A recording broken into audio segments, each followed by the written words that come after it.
meus amigos, minhas amigas, como vocês estão? Espero que bem. Vamos continuar aqui nos nossos estudos do precioso Livro dos Médiuns, que é um guia como é que a gente deve seguir, entender e como a gente deve proceder com os assuntos mediúnicos, com a comunicação com outro mundo, com os fenômenos e tudo mais. Então, um baita guia. Se você não for inscrito ainda no canal, por favor, se inscreva aí, clique no sininho, ative as notificações, porque aqui, você sabe, tem vídeo novo todo dia. Se puder ajudar um pouquinho mais, clique no Seja Membro. Então, vamos embora, vamos começar o capítulo 4 dos sistemas. Então vamos entender do que se trata. Vamos chamar o meu amigo aqui que lê melhor do que eu. Quando começaram a produzir-se os estranhos fenômenos do espiritismo, ou melhor dizendo, quando esses fenômenos se renovaram nesses últimos tempos, primeiro sentimento que despertaram foi o da dúvida sobre a realidade deles e, mais ainda, sobre a causa que lhes dava origem, uma vez certificados, por testemunhos irrecusáveis e pelas experiências que todos hão podido fazer. Sucedeu que cada um os interpretou a seu modo, de acordo com suas ideias pessoais, suas crenças ou suas prevenções. Daí, muitos sistemas, a que uma observação mais atenta viria dar o justo valor. Legal, nós estamos numa descrição, continuemos. Julgaram os adversários do espiritismo encontrar um argumento nessa divergência de opiniões, dizendo que os próprios espíritas não se entendiam entre si. A pobreza de semelhante razão prontamente se patenteia, desde que se reflita que os passos de qualquer ciência nascente são necessariamente incertos, até que o tempo haja permitido se colecionem e coordenem os fatos sobre que se possa afirmar a opinião. Claro que o espiritismo como ciência, uma ciência de observação, não tinha uma metodologia exata, como nós temos hoje no Livro dos Médiuns, por exemplo, e depois do Livro dos Médiuns, certamente muita coisa evoluiu. Então, naquela época, as reuniões mediúnicas, as sessões, eram feitas de tudo quanto é maneira. Por quê? É como uma ciência que, se quer descobrir alguma coisa, hoje nós temos na ciência protocolos muito claros de como deve ser feito, mas assim, naquela época cada um seguia o seu coração e fazia do jeito que achava interessante. E aí, claro que os críticos do espiritismo caíam matando em cima, né? À medida que os fatos se completam e vão sendo mais bem observados, as ideias prematuras se apagam e a unidade se estabelece, pelo menos com relação aos pontos fundamentais, senão a todos os pormenores. Foi o que se deu com o espiritismo, que não podia fugir à lei comum e tinha mesmo, por sua natureza, que se prestar, mais do que qualquer outro assunto, à diversidade das interpretações. Pode-se, aliás, dizer que, a este respeito, ele andou mais depressa do que outras ciências mais antigas, do que a medicina, por exemplo, que ainda traz divididos os maiores sábios. Olha que curioso essa constatação, né? Então, à medida que os fatos se completam, vão sendo mais bem observados, as ideias prematuras, né, vão se apagando e aí a unidade de procedimentos se estabelece. Diz assim que o espiritismo evoluiu muito mais rápido do que a medicina, obviamente. Seguindo metódica ordem para acompanhar a marcha progressiva das ideias, convém sejam colocados na primeira linha dos sistemas os que podem classificar como sistemas de negação, isso é, os dos adversários do espiritismo. Já lhes refutamos as objeções na introdução e na conclusão de O Livro dos Espíritos, assim como no volumezinho que intitulamos O que é o Espiritismo, que nós estamos estudando. Tanto um quanto o outro, a gente estuda aqui no canal, então eu te convido. Fora supérfluo insistir nisso aqui. Limitar-nos-emos a lembrar em duas palavras os motivos que eles se fundam. De duas espécies são os fenômenos espíritas, efeitos físicos e efeitos inteligentes. Não admitindo a existência dos espíritos, por não admitirem coisa alguma fora da matéria, concebe-se que neguem os efeitos inteligentes quanto aos efeitos físicos. Eles os comentam do ponto de vista em que se colocam, e seus argumentos se podem resumir nos 4 sistemas seguintes. Então, de novo, o espiritismo está sempre falando sobre Aqui vai ser uma classificação dos sistemas de negação dos tais adversários do espiritismo, que naquela época eram muito mais do que hoje, né? Então, eles dizem assim, duas espécies de fenômenos espíritas são os efeitos físicos e os efeitos inteligentes. Quem é o inimigo do espiritismo não admite a existência do espiritismo, ou seja, os materialistas, nós não estamos falando de ninguém de religião que acredita na vida após a vida, nós estamos falando dos materialistas, tá? Então, se eles não admitem a inteligência dos espíritos, eles não dão bola para os efeitos inteligentes. Então, eles vão, nos seus argumentos, né, de inimigos do espiritismo, falar sobre 4 sistemas, podem ser resumidos em 4 sistemas, começando com o sistema do charlatanismo.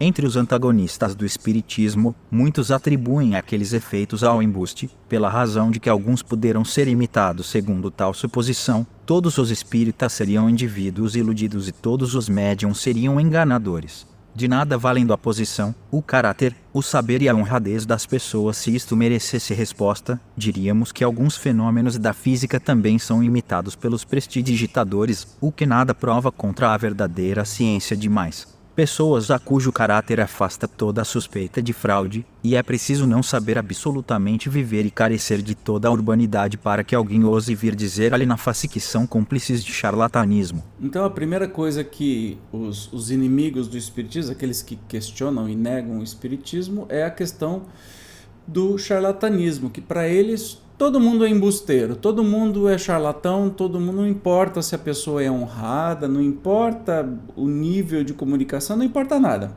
Todo mundo é charlatão. Então, para eles, para esse tipo de gente, a gente costuma nem perder tempo. Lembrando que a gente está estudando no livro dos médiuns, né? Especialmente porque a gente encontra dificuldade, por exemplo, no meio da nossa própria família, né? Dificuldades até de eu vou para um trabalho mediúnico, a minha própria família, que é de uma religião, sei lá, evangélica, acha que isso é coisa do capeta e vai trazer argumentos e tudo mais. Então a gente está estudando aqui quem são estes que se colocam contra e o que a gente deve fazer para se posicionar a esse respeito, tá? Continuando a leitura.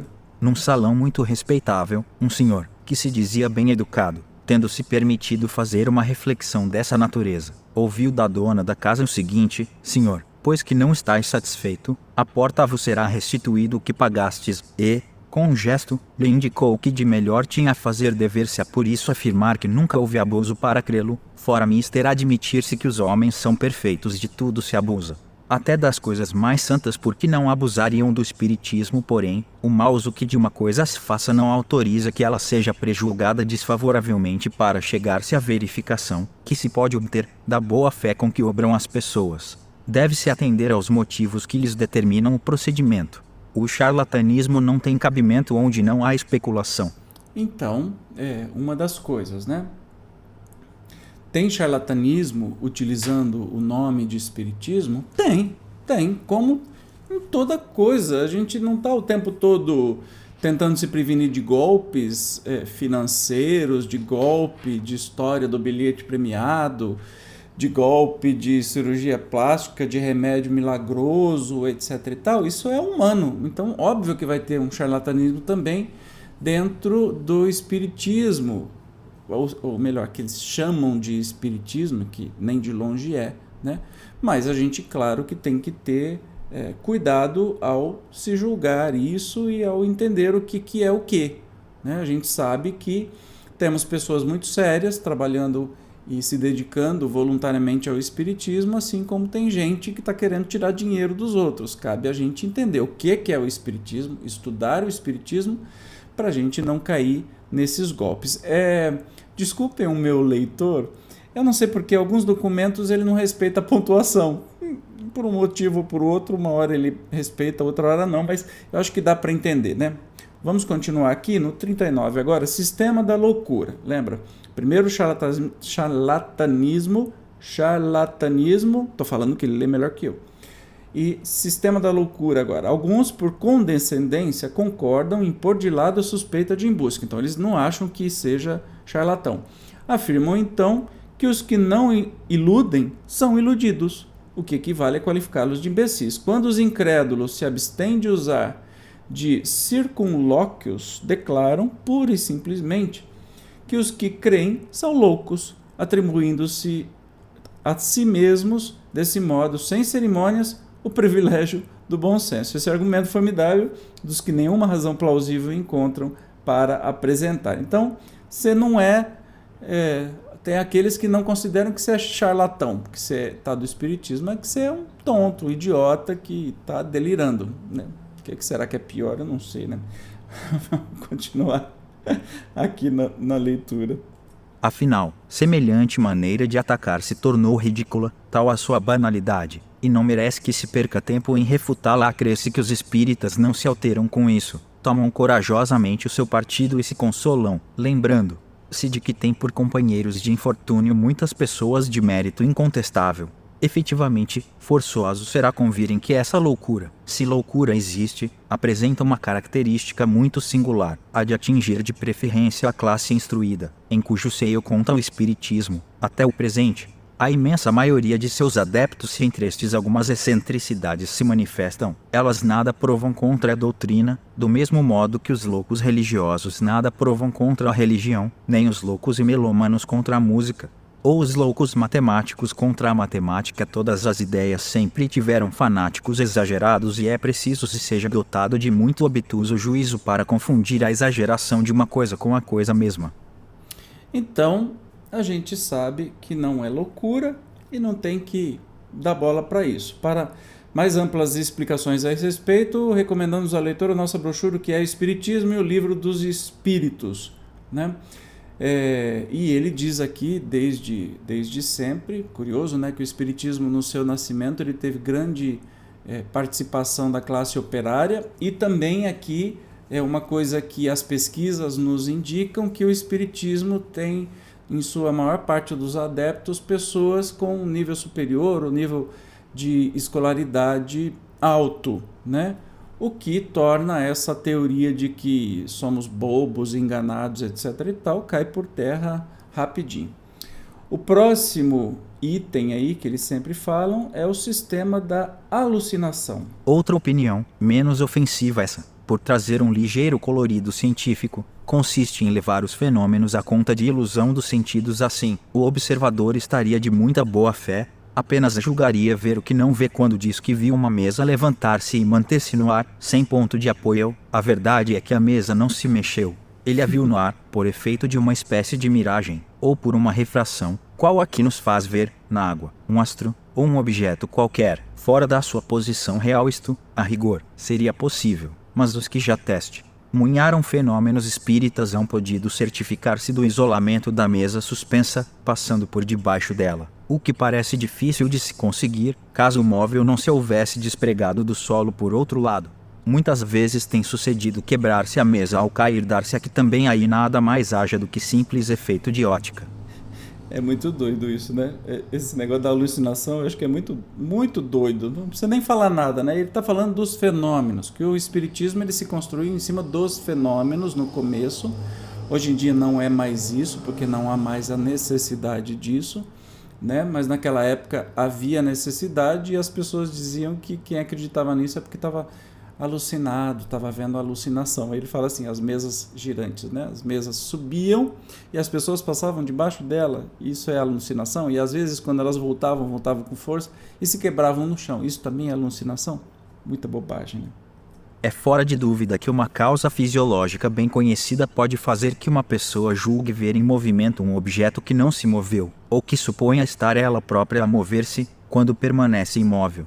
Mas quando, rodeando uma mesa, muitas pessoas a veem arrastada por um movimento tão rápido que difícil se lhes torna acompanhá-la, ou que mesmo deita algumas delas ao chão, poder-se a dizer que todas se acham tomadas de vertigem, como bêbado que acredita estar vendo a casa em que mora passar ali por diante dos olhos.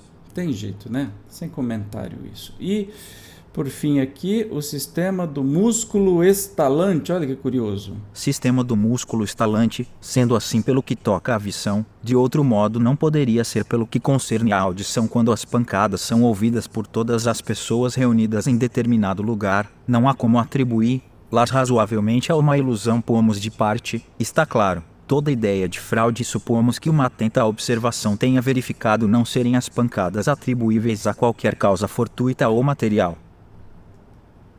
É certo que um sábio médico deu desse fenômeno uma explicação, ao seu parecer, perentória. Seis a causa, disse-ele, reside nas contrações voluntárias ou involuntárias do tendão do músculo curto perôneo. A este propósito, desce as mais completas minúcias anatômicas para demonstrar por que mecanismo pode esse tendão produzir os ruídos de que se trata, imitar os rufos do tambori, até executar áreas ritmadas. Conclui daí que os que julgam ouvir pancadas numa mesa são vítimas de uma mistificação ou de uma ilusão. Eu não sei o que é pior, te chamar de louco, né, que você está delirando, ou dizer que todos para cada coisa eles achavam um assunto. Para as pancadas, para as áreas executadas, para os instrumentos que ouviam som de tambor e tudo mais, teve um médico que diz, um sábio médico deu o fenômeno dizendo que é o tendão do músculo curto perôneo. Eu não tenho ideia onde é que fica isso, se você souber me fala, mas eu tenho um probleminha que quando eu estralo o meu tornozelo, deve ser isso que ele está falando, dá um crack assim. Mas não tem nada a ver, você imagina como é que vai esse tendão vai rufar tambor, parecer rufo de tambor, ou executar área ritmada. Os absurdos são da explicação divertido, de fato divertido. O fato, em si mesmo, não é novo infelizmente para o autor dessa pretendida descoberta. Sua teoria é incapaz de explicar todos os casos. Digamos, antes de tudo, que os que gozam da estranha faculdade de fazer que o seu músculo curto perôneo, ou qualquer outro, estale à vontade, dá de executar áreas por esse meio, são indivíduos excepcionais, enquanto muito comum é a de fazer-se que uma mesa dê pancadas e que nem todos, dado que algum exista, dos que gozam desta última faculdade possuem a primeira. Pois é, sem comentário. Em segundo lugar, o sábio doutor esqueceu de explicar como o estalido muscular de uma pessoa imóvel e afastada da mesa pode produzir na mesa, vibrações sensíveis a quem a toque. Como pode esse ruído repercutir à vontade dos assistentes nas diferentes partes da mesa, nos outros móveis, nas paredes, no forro? Como finalmente a ação daquele músculo pode atingir uma mesa em que ninguém toca e fazê-la mover-se? Isso, uma explicação a que nos reportamos, se de fato fosse, apenas infirmaria o fenômeno das pancadas, nada adiantando com relação a qualquer outro dos muitos modos de comunicação. Reconheçamos, pois, que ele julgou sem ter visto, ou sem ter observado tudo, e observado bem é sempre de lamentar que homens de ciência se afoitem a dar, do que não conhecem, explicações que os fatos podem desmentir. Próprio saber que possuem deverá torná-los tanto mais circunspectos em seus juízos, quanto é certo que esse saber afasta deles os limites do desconhecido. Sabe o que eu lembrei? Do Padre Quevedo. Você lembra disso? Que até o Cacete Planeta falava Padre Quededo. Ele contestava tudo que era fenômeno paranormal, mesmo sem saber. Então, eu acho que eles estavam falando dele. Sei lá, só acho, tá? Sistema das causas físicas. Aqui, mais uma contestação dos que não acreditam. Aqui estamos fora do sistema da negação absoluta averiguada à realidade dos fenômenos. A primeira ideia que naturalmente acudiu ao espírito dos que os verificaram foi a de atribuir os movimentos ao magnetismo, à eletricidade ou à ação de um fluido qualquer. Numa palavra, a uma causa inteiramente física e material. Nada apresentava de irracional esta opinião e teria prevalecido se o fenômeno houvera ficado adstrito a efeitos puramente mecânicos. Uma circunstância parecia mesmo corroborá-la, a do aumento que, em certos casos, experimentava a força atuante, na razão direta do número das pessoas presentes. Assim, cada uma destas podia ser considerada como um dos elementos de uma pilha elétrica humana. Já dissemos que o que caracteriza uma teoria verdadeira é poder dar a razão de tudo se, porém, um só fato que seja a contradiz, é que ela é falsa, incompleta ou por demais absoluta. Ora, foi o que não tardou a reconhecer-se quanto a esta. Nem precisa falar nada, né? Sistema das causas físicas, ou seja, não estão negando absolutamente, mas estão dizendo que, não, isso daí qualquer coisa vai explicar. E essas coisas explicadas caíam por terra por uma só refutação, e aí não dava certo. Os movimentos e as pancadas deram sinais inteligentes, obedecendo à vontade e respondendo ao pensamento. Haviam, pois, de originar-se de uma causa inteligente desde que o efeito deixava de ser puramente físico. Outra, por isso mesmo, tinha que ser a causa, tanto assim que o sistema da ação exclusiva de um agente material foi abandonado, para só ser esposado ainda pelos que julgam a priori, sem haver visto coisa alguma. Ponto capital, portanto, está em verificar se a ação inteligente, de cuja realidade se pode convencer quem quiser dar-se ao trabalho de observar. Sempre tentavam desqualificar os trabalhos espíritas, os experimentos espíritas, as comunicações, tentando atribuir, já que não acreditavam nos espíritos, tentavam atribuir a causas físicas. Aí a gente está passando por todos os sistemas de negação possíveis e que caíram por terra. Nós estamos falando que quem organizou a doutrina espírita foi um cientista, aluno de Pestalozzi, que desde seus 15 anos de idade faz todos os experimentos possíveis de acordo com a ciência conhecida até então. Nós não estamos falando de um mistificador ou de um João Bobinho, nós estamos falando de um cara muito inteligente. Se você não conhece ainda Kardec, assista aqui no canal no que é o Espiritismo. Os primeiros programas, os primeiros episódios são só falando da monstruosidade, que bonitinho, da maravilha que foi este homem, da inteligência, do poder da sua mente maravilhosa, brilhante. Tá? Sistema de reflexo. Nossa, não acaba nunca mais, né? Reconhecida a ação inteligente, restava saber de onde provinha essa inteligência. Bom, até que se reconheceu a ação inteligente. Julgou-se que bem podia ser a do médium ou a dos assistentes a se refletirem como luz ou os raios sonoros. Era possível. Só a experiência poderia dizer a última palavra, mas notemos, antes de tudo, que esse sistema já se afasta por completo da ideia puramente materialista.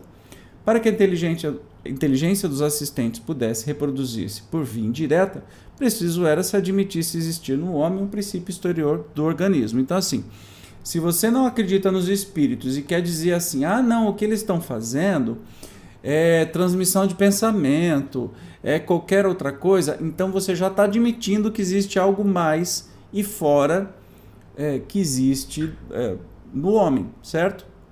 Não é só aquele corpo. Então, assim, difícil, né? Refutar as experiências e as constatações cai quase no ridículo. Se o pensamento externado fora sempre o dos assistentes, a teoria da reflexão estaria confirmada. Mas, embora reduzido a estas proporções, já não seria do mais alto interesse o fenômeno. Já não seria coisa bastante notável pensamento a repercutir num corpo inerte e a se traduzir pelo movimento e pelo ruído? Já não haveria aí o que excitasse a curiosidade dos sábios, porque então a desprezaram eles, que se afadigam na pesquisa de uma fibra nervosa. Só a experiência, dizemos, podia confirmar ou condenar essa teoria, e a experiência a condenou, porquanto demonstra a todos os momentos, e com os mais positivos fatos, que o pensamento expresso não somente pode ser estranho ao dos assistentes, mas que lhes é, muitas vezes, contrário, que contradiz todas as ideias preconcebidas e frustra todas as previsões com efeito. Difícil-me acreditar que a resposta provenha de mim mesmo, quando, a pensar no branco, se me falar em preto. Entende? Eles viram todas as coisas, né? As ideias não eram deles que estavam reunidos, era de uma inteligência vinda de fora, porque muitas coisas não eram nem sabidas pelos médiuns durante estas experiências mediúnicas, né? Mas vamos continuar lendo aqui. Em apoio da teoria que apreciamos, costumam invocar certos casos em que são idênticos o pensamento manifestado e o dos assistentes. Mas, que prova isso, senão que estes podem pensar como a inteligência que se comunica? Não há por que pretender-se que as duas opiniões devam ser sempre postas quando, no curso de uma conversação, o vosso interlocutor emite um pensamento análogo ao que vos está na mente, direis, por isso, que de vós mesmos vem o seu pensamento. Bastam alguns exemplos em contrario, bem comprovados, para que positivado fique não ser absoluta esta teoria. Como explicar, pela reflexão do pensamento, as escritas feitas por pessoas que não sabem escrever, as respostas do mais alto alcance filosófico obtidas por indivíduos iletrados, as respostas dadas a perguntas mentais, ou em língua que o médium desconhece, e mil outros fatos que não permitem dúvida sobre a independência da inteligência que se manifesta. A opinião oposta não pode deixar de resultar de falta de observação. Provada como está moralmente pela natureza das respostas a presença de uma inteligência diversa da do médium e da dos assistentes, provada também o está materialmente pelo fato da escrita direta, isto é, da escrita obtida espontaneamente, sem lápis nem pena, sem contato e mau grado, todas as preocupações tomadas contra qualquer subterfúgio. Quer dizer, eles recebiam até comunicações em outras línguas que ninguém de lá conhecia. Como é que pode, né? Tem que ter uma outra inteligência.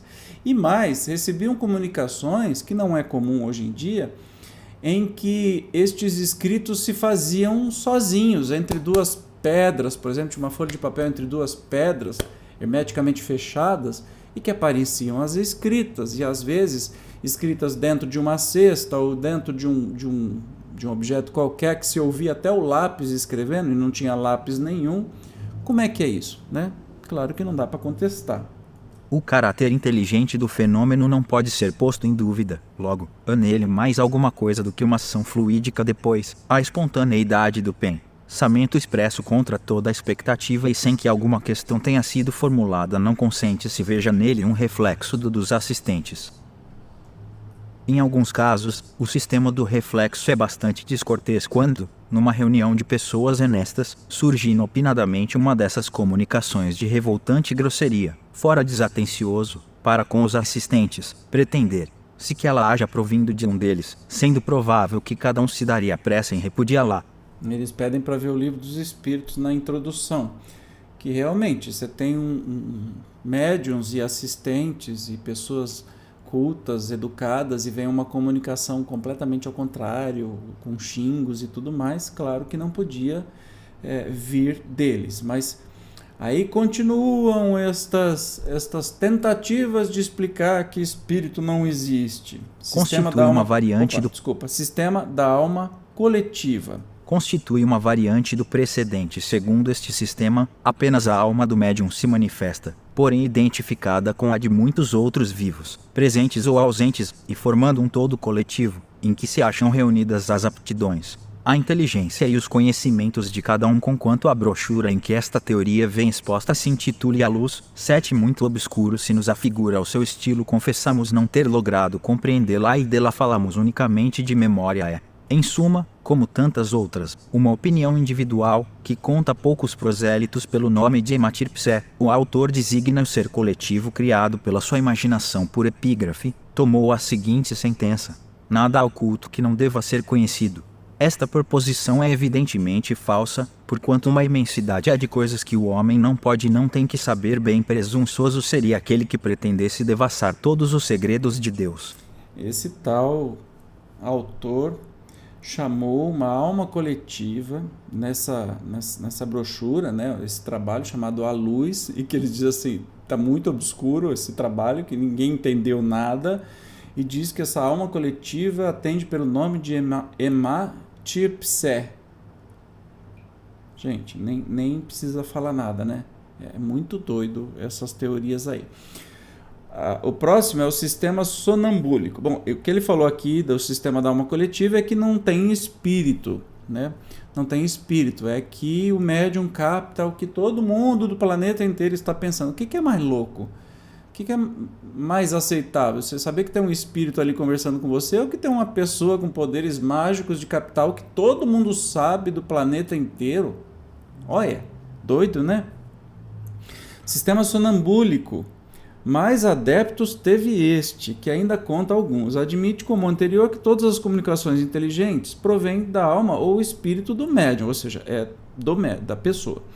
mas para explicar o fato de o médium tratar de assuntos que estão fora do âmbito de seus conhecimentos, em vez de supor a existência nele de uma alma múltipla, atribuir essa aptidão a uma sobreexcitação momentânea de suas faculdades mentais, a uma espécie de estado sonambúlico ou estático que lhe exalta e desenvolve a inteligência. Coisa doida, meu pai. Não há negar, em certos casos, a influência desta causa, porém, a quem tenha observado como opera a maioria dos médiums, essa observação basta para lhe tornar evidente que aquela causa não explica todos os fatos, que ela constitui exceção, e não regra.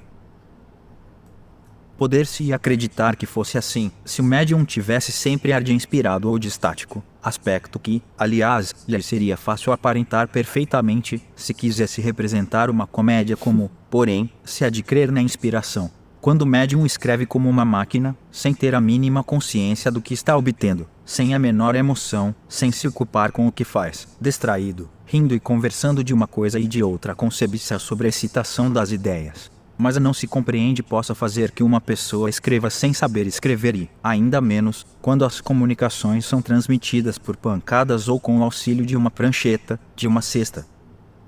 No curso desta obra, teremos ocasião de mostrar a parte que se deve atribuir à influência das ideias do médium. Todavia, tão numerosos e evidentes são os fatos em que a inteligência estranha se revela por meio de sinais incontestáveis, que não pode haver dúvida a respeito. O erro da maior parte dos sistemas, que surgiram nos primeiros tempos do Espiritismo, está em haverem deduzido, de fatos insulados, conclusões gerais. Como é que se pode ter uma conclusão geral de um fato isolado? Não faz sentido. Esse negócio aqui de sistema sonambúlico, que a pessoa que num estado alterado escreve, tá fora do eixo, não tem o que fazer. Mas tem mais ainda, tem mais. Um sistema pessimista, diabólico, demoníaco. Nossa, o que é pior, gente? Pelo menos não é materialista, né? Vamos, o que é esse aqui? Entramos aqui numa outra ordem de ideias comprovada a intervenção de uma inteligência estranha. Tratava-se de saber de que natureza era essa inteligência, sem dúvida que o meio mais simples consistia em lhe perguntar isso a algumas pessoas. Contudo, entenderam que esse processo não oferecia garantias bastantes e assentaram ver em todas as manifestações, unicamente, uma obra diabólica. Segundo essas pessoas, só o diabo ou os demônios podem comunicar. Se com quanto fraco eco encontre hoje este sistema, é inegável que gozou, por algum tempo, de certo crédito, devido mesmo ao caráter dos que tentaram fazer que ele prevalecesse. Faremos, entretanto, notar que os partidários do sistema demoníaco não devem ser classificados entre os adversários do espiritismo. Ao contrário, sejam demônios ou anjos, os seres que se comunicam são sempre seres incorpóreos. Exatamente, então já está no caminho. Ora, admitir a manifestação dos demônios é admitir a possibilidade da comunicação do mundo visível com o mundo invisível, ou pelo menos com uma parte deste último mundo, não é? Compreende-se que a crença na comunicação exclusiva dos demônios, por muito irracional que seja, não houvesse parecido impossível, quando se consideravam os espíritos como seres criados fora da humanidade. Mas, desde que se sabe que os espíritos são simplesmente as almas dos que hão vivido, ela perdeu todo o seu prestígio e, pode-se dizer, toda a verossimilhança, porquanto, admitida, o que se seguiria é que todas essas almas eram demônios, embora fossem as de um pai, de um filho ou de um amigo, e que nós mesmos, morrendo, nos tornaríamos demônios. Doutrina pouco lisonjeira e nada consoladora para muita gente. Bem difícil será persuadir uma mãe de que o filho querido, que ela perdeu e que lhe vem dar, depois da morte, provas de sua afeição e de sua identidade, é um suposto Satanás. Sem dúvida, entre os espíritos, há os muito maus e que não valem mais do que os chamados demônios, por uma razão bem simples. Há de que há homens muito maus que, pelo fato de morrerem, não se tornam bons. A questão está em saber se só eles podem comunicar-se conosco. Aos que assim pensem, dirigimos as seguintes perguntas. Eu acho que é muito comum as próprias religiões evangélicas neopentecostais dizerem que toda comunicação vem do demônio. E, na verdade, eu nunca vi tanto fenômeno mediúnico e tanta comunicação acontecem mais dentro das igrejas neopentecostais e até evangélicas, ou até mesmo da Igreja Católica, da Renovação Carismática. Eles não chamam disso, eles têm outros nomes, mas acontece mais do que em casas espíritas. Só que eles chamam, se é uma mensagem boa, eles falam que é de Deus, é uma revelação de Deus. Se é uma mensagem ruim, é do demônio, né? E a gente entende que nós temos emissários, né, de todas as matizes possíveis, desde o mais maldoso até o mais bondoso, né? E o Espiritismo estuda isso e contesta essa teoria de que qualquer comunicação é de espírito de demônio. Primeiro que a gente não acredita em demônio, a gente sabe que tem espíritos maus, né? Mas demônio, um ser que foi criado só para ser o inimiguinho de Deus e ficar atentando tudo nós, a gente sabe, a gente está estudando no céu e inferno que não tem nada a ver. E aí, para quem acredita nisso, ele sugere fazer algumas perguntas. Há ou não há espíritos bons e maus? Deus é ou não mais poderoso que os maus espíritos, ou do que os demônios, se assim quiser chamar? Afirmar que só os maus se comunicam é dizer que os bons não o podem fazer. Sendo assim, uma de duas: ou isso se dá pela vontade ou contra a vontade de Deus. Se contra a sua vontade, é que os maus espíritos podem mais do que ele. E se por vontade sua, por que em sua bondade não permitiria ele que bons fizessem o mesmo para contrabalançar a influência dos outros? Ele tinha citado antes, eu esqueci de falar, a questão de uma comunicação de um filho para uma mãe, de uma mãe para um filho, e atribuir isso a demônio. É cruel, né? Que provas pode apresentar da impossibilidade de os bons espíritos se comunicarem? Já que eu gosto de Kardec, ele sempre coloca assim a gente nos questionamentos bacanas, né? Quando se vos opõe a sabedoria de certas comunicações, respondeis que o demônio usa de todas as máscaras para melhor seduzir. Nossa, eu como escuto isso? É o demônio, é que ele se finge de bonzinho, mas é o demônio, é para te enganar. Sabemos com efeito haver espíritos hipócritas, claro, que dão à sua linguagem um verniz de sabedoria, mas admitis que a ignorância pode falsificar o verdadeiro saber e uma natureza má imitar a verdadeira virtude, sem deixar vestígios que se denuncia a fraude. Ou seja, a gente sabe que tem espírito que quer se passar de bom, mas até a página 2, aí a gente já percebe que ele não tem essa sabedoria toda, então não tem jeito de ser enganado neste sentido. Se só o demônio se comunica, sendo ele inimigo de Deus e dos homens, por que recomenda que se ore a Deus, que nos submetamos à vontade de Deus, que suportemos sem queixa as tribulações da vida, que não ambicionemos as honras nem as riquezas, que praticamos a caridade, todas as máximas do Cristo numa palavra, que façamos tudo o que é preciso para lhes destruir o império dele, demônio?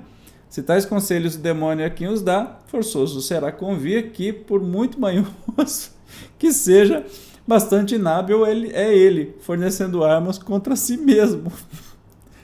Nem preciso explicar, né? Se é o demônio que está dando comunicação, por que ele manda rezar para Deus? Estranho. Pois que os espíritos se comunicam, é que Deus o permite. Em presença das boas e das más comunicações, não será mais lógico admitir-se que umas Deus as permite para nos experimentar e as outras para nos aconselhar no bem? Que direis de um pai que deixou seu filho à mercê dos exemplos e dos conselhos perniciosos, e que o afastasse de si, que o privasse do contato com as pessoas que o pudessem desviar do mal? Ser-nos lícito supor que Deus procede como um bom pai não procederia, e que, sendo ele a bondade por excelência, faça menos do que faria um homem? É meio doido, né? Achar que Deus faça menos do que a gente faria com um pai ou uma mãe terrena. A Igreja reconhece como autênticas certas manifestações da Virgem e de outros santos em aparições, visões, comunicações orais. Essa crença não está em contradição com a doutrina da comunicação exclusiva dos demônios? Tem essa também, né? Especialmente a Igreja sempre, para aquilo que interessa, ela assina embaixo de comunicação, de aparição, etc e tal. Mas quando é no espiritismo, é tudo demônio. Faz algum sentido para você? Acreditamos que algumas pessoas hajam professado de boa fé essa teoria, mas também cremos que muitas a adotaram unicamente com o fito de fazer que outras fugissem de ocupar-se com tais coisas, pelo temor das comunicações más, a cujo recebimento todos estão sujeitos, dizendo que só o diabo se manifesta. Quiseram aterrorizar, quase como se faz com uma criança a quem se diz, não toques nisto, porque queima. A intenção pode ter sido louvável, porém o objetivo falhou, porquanto a só proibição basta para excitar a curiosidade, e bem poucos são aqueles a quem o medo do diabo tolhe a iniciativa. Todos querem vê-lo, quando mais não seja para saber como é feito, e muito espantados ficam por não o acharem tão feio como o imaginavam. Não se poderia achar também outro motivo para essa teoria exclusiva do diabo? Gente há para quem todos os que não lhes são do mesmo parecer estão em erro. Ora, os que pretendem que todas as comunicações provêm do demônio não serão a isso induzidos pelo receio de que os espíritos não estejam de acordo com eles sobre todos os pontos, mais ainda sobre os que se referem aos interesses deste mundo do que sobre os que concernem aos do outro. Não podendo negar os fatos, entenderam de apresentá-los sob uma forma apavorante. Esse meio, entretanto, não produziu o melhor resultado do que os outros. Onde o temor do ridículo se mostre impotente, forçoso é que se deixem passar as coisas. Um muçulmano que ouvisse um espírito falar contra certas leis do Alcorão certamente acreditaria tratar-se de um mau espírito. O mesmo se daria com um judeu, pelo que toca a certas práticas da lei de Moisés. Quanto aos católicos, de um ouvimos que o espírito que se comunica não podia deixar de ser o diabo, porque se permitira a liberdade de pensar de modo diverso do dele, acerca do poder temporal, se bem que, em suma, o espírito não houvesse pregado senão a caridade, a tolerância, o amor do próximo e a abnegação das coisas deste mundo, preceitos todos ensinados pelo Cristo. Não sendo os espíritos mais do que as almas dos homens e não sendo estes perfeitos, o que se segue é que há espíritos igualmente imperfeitos, cujos caracteres se refletem nas suas comunicações. É fato incontestável haver, entre eles, maus, astuciosos, profundamente hipócritas, contra os quais preciso se faz que estejamos em guarda. Mas, porque se encontram no mundo homens perversos, é isto motivo para nos afastarmos de toda a sociedade. Deus nos outorgou a razão e o discernimento para apreciarmos assim os espíritos, como os homens. O melhor meio de se obviar aos inconvenientes da prática do espiritismo não consiste em proibi-lo, mas em fazê-lo compreendido. Um receio imaginário apenas por um instante impressiona e não atinge a todos a realidade claramente demonstrada. Todos a compreendem. Está explicando justamente, né, que essa teoria é absurda, de que as comunicações só vêm de demônio. E hoje a gente ainda ouve isso, especialmente nestas igrejas que eu disse para vocês, né? Porque essas comunicações podem trazer verdades que eles não gostam, ou podem contestar os poderes temporais deles e pode contrariar. Então eles preferem falar que tudo isso é demônio, para que ninguém nem dê ouvidos, né? Isso chama medo. E claro que tem espíritos maus, espíritos enganadores e que têm comunicações horrorosas, que querem enganar as pessoas, mas pensa, na sociedade não é assim? Então, porque a gente tem pessoas más e enganadoras, encarnados, né, no nosso mundo, a gente vai se isolar de todo mundo? Não pode perguntar nada, não pode conversar com ninguém, porque tem essas pessoas ruins e que a gente podia chamar que todo mundo é demônio. Não faz muito sentido, gente. Aí tem um sistema otimista. Ao lado dos que nestes fenômenos unicamente veem a ação do demônio, estão outros que tão somente não visto a dos bons espíritos supuseram que, estando liberta da matéria a alma, nenhum véu mais lhe encobre coisa alguma, devendo ela, portanto, possuir a ciência e a sabedoria supremas. A confiança cega nessa superioridade absoluta dos seres do mundo invisível tem sido, para muitos, a causa de não poucas decepções. Esses aprenderam à sua custa a desconfiar de certos espíritos, quanto de certos homens. Sistema otimista, não precisa nem falar, né? São aquelas pessoas que acham que quando basta que o homem morre para virar anjinho.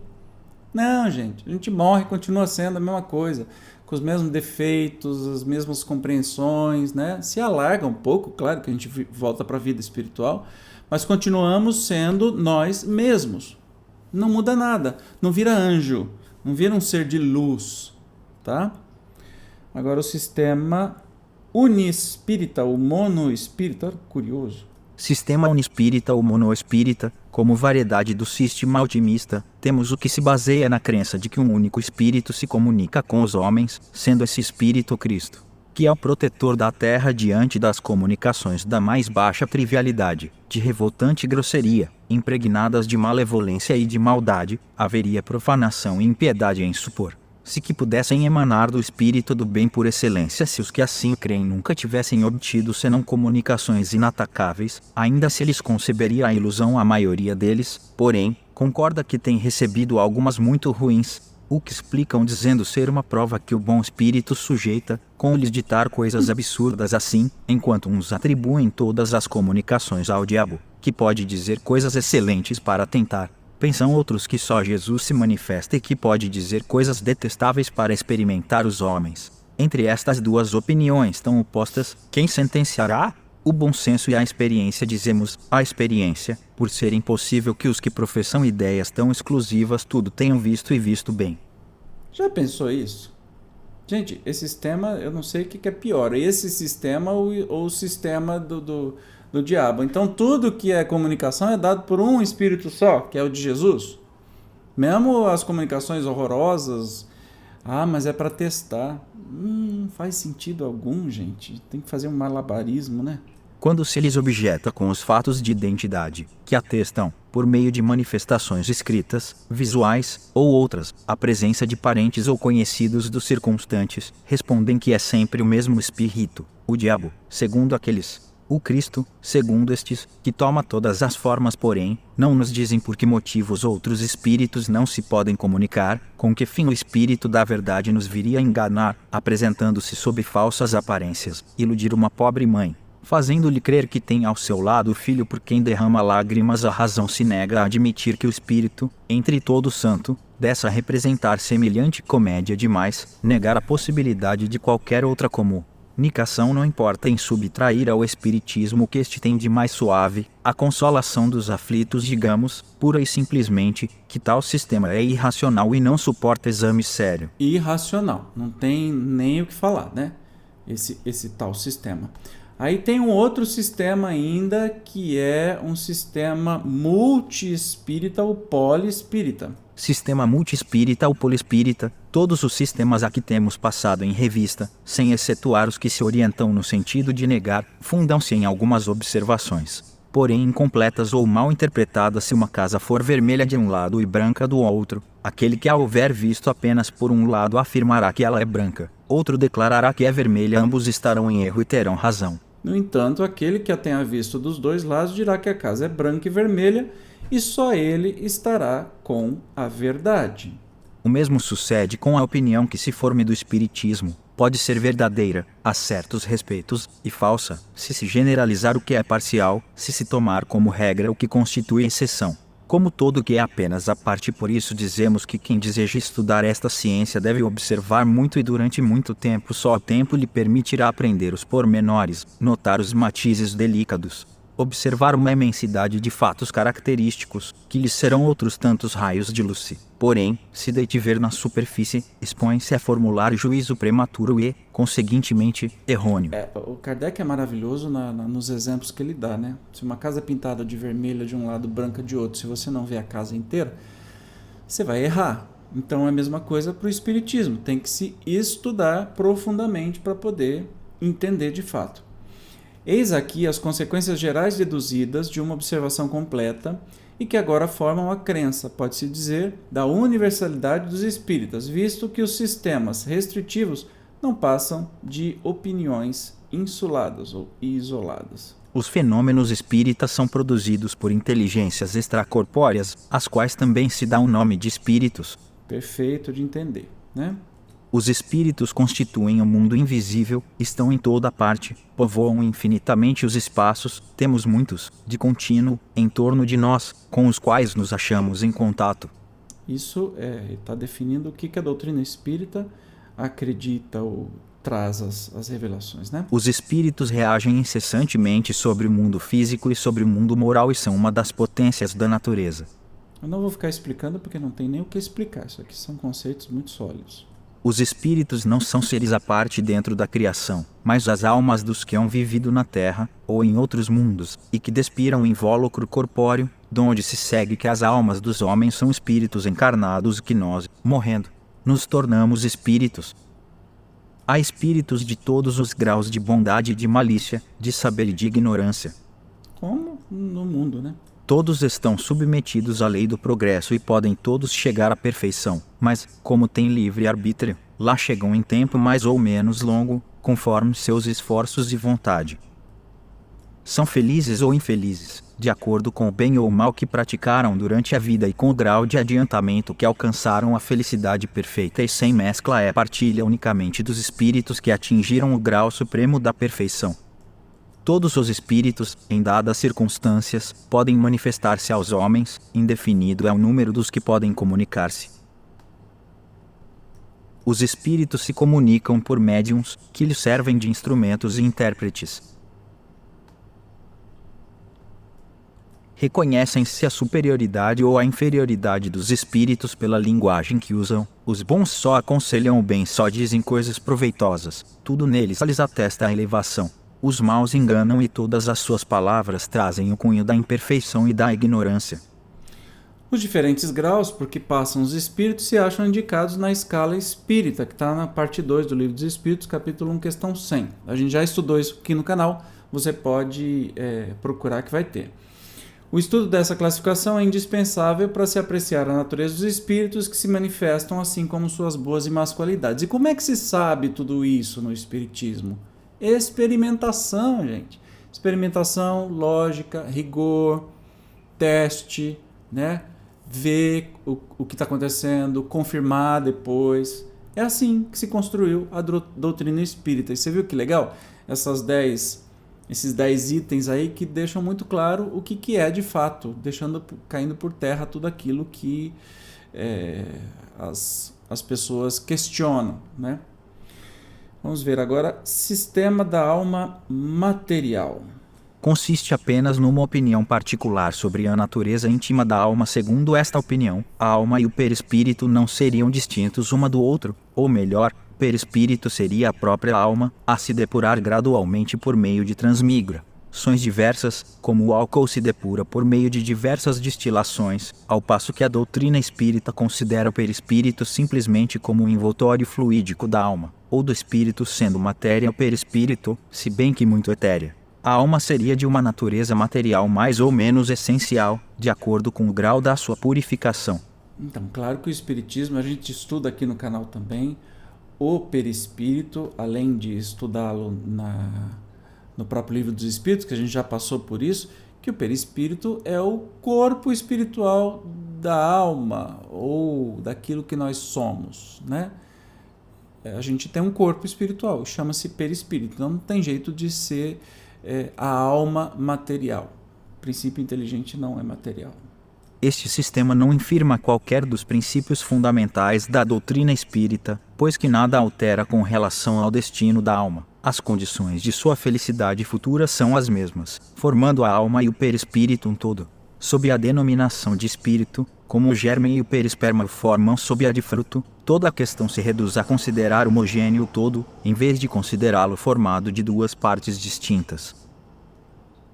Como se vê, isto não leva a consequência alguma e de tal opinião não houvéramos falado, se não soubéssemos de pessoas inclinadas a ver uma nova escola no que não é, em definitivo, mais do que simples interpretação de palavras semelhante opinião. Restrita, aliás, mesmo que se achasse mais generalizada, não constituiria uma cisão entre os espíritas, do mesmo modo que as duas teorias da emissão e das ondulações da luz não significam uma cisão entre os físicos. Os que se decidissem a formar grupo à parte, por uma questão assim pueril, provariam, só com isso, que ligam mais importância ao acessório do que ao principal e que se acham compelidos à desunião por espíritos que não podem ser bons, visto que os bons espíritos jamais insuflam a acrimônia, nem a cisânia. Daí o concitarmos todos os verdadeiros espíritos a se manterem em guarda contra tais sugestões e a não darem a certos pormenores mais importância do que merecem. O essencial é o fundo.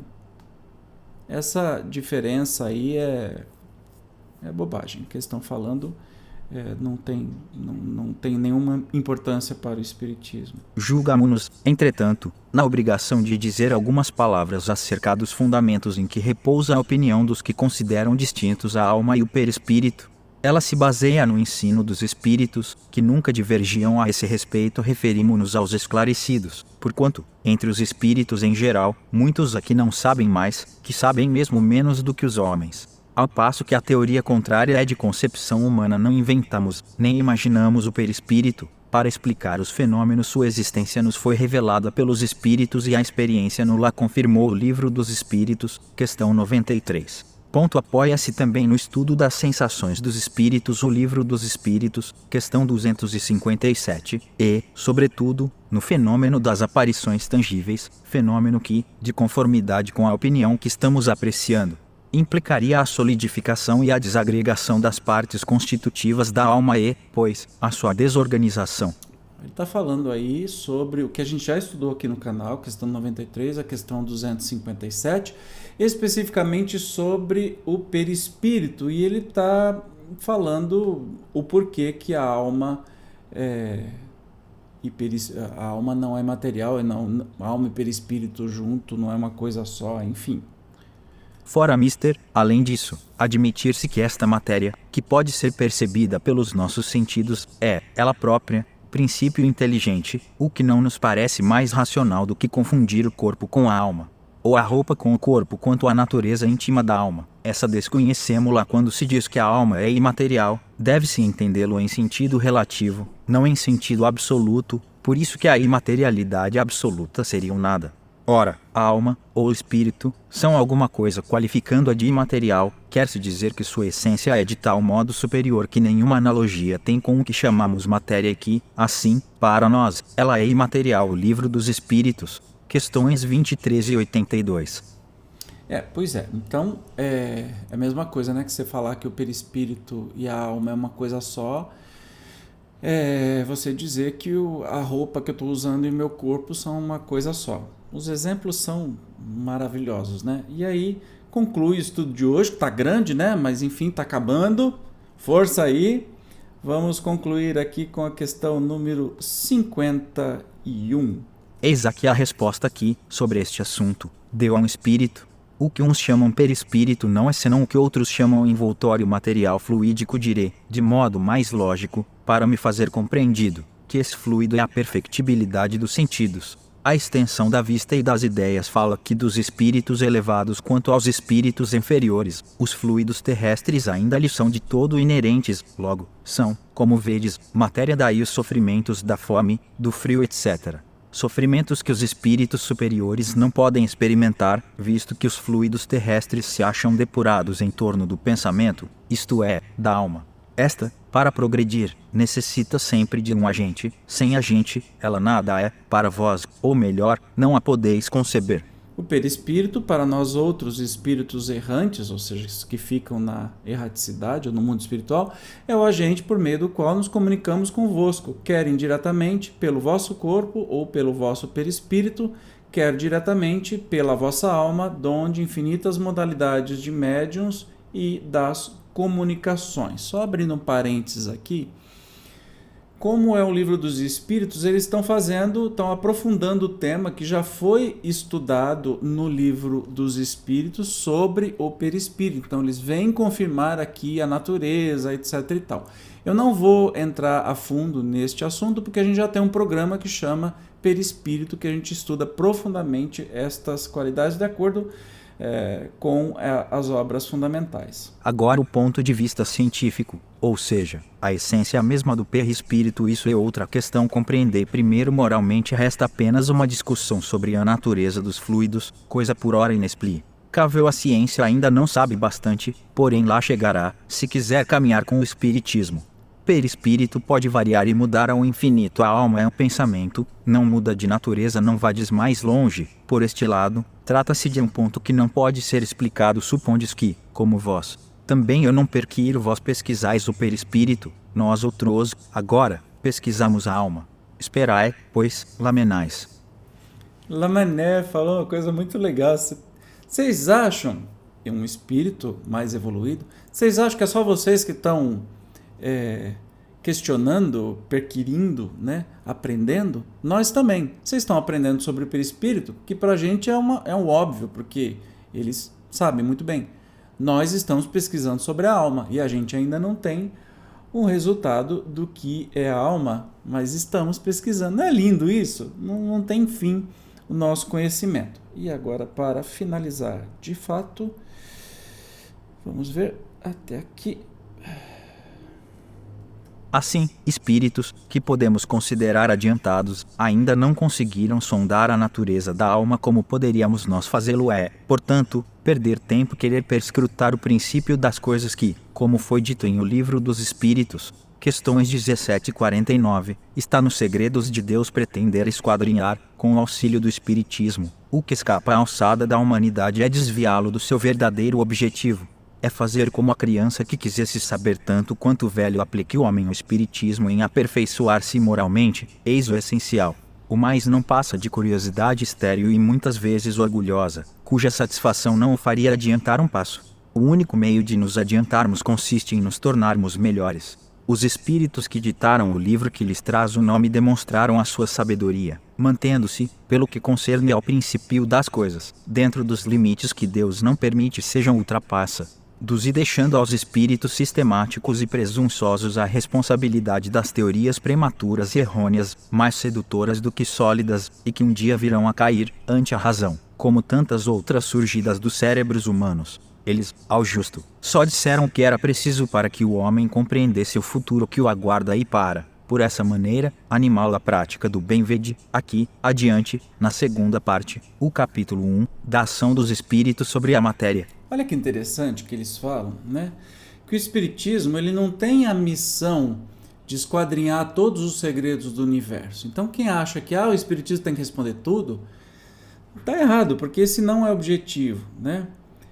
O verdadeiro objetivo do Espiritismo é nos fazer aperfeiçoar-se moralmente e para que a gente compreenda o futuro que nos aguarda, mas não todo o futuro, até os mundos felizes, até onde a gente pode alcançar. E isso que é muito legal. Eu gostei dessa última explicação aqui do perispírito, que vem trazer com mais riqueza de detalhes aquilo que a gente já estudou no Livro dos Espíritos, que a gente estuda aqui nos programas do Espiritismo. Legal, né? Hoje foi grande, mas parabéns pela persistência, que bom que você está aqui. Vamos caminhando juntos, estudando juntos, e conforme a gente vai estudando todas as obras simultaneamente, as informações se complementam. Às vezes até se repetem, mas é bom porque a gente aprende melhor. Que legal! Obrigado pela sua presença, pela sua companhia. Eu te espero então no próximo estudo do Livro dos Médiuns. Até lá, tchau!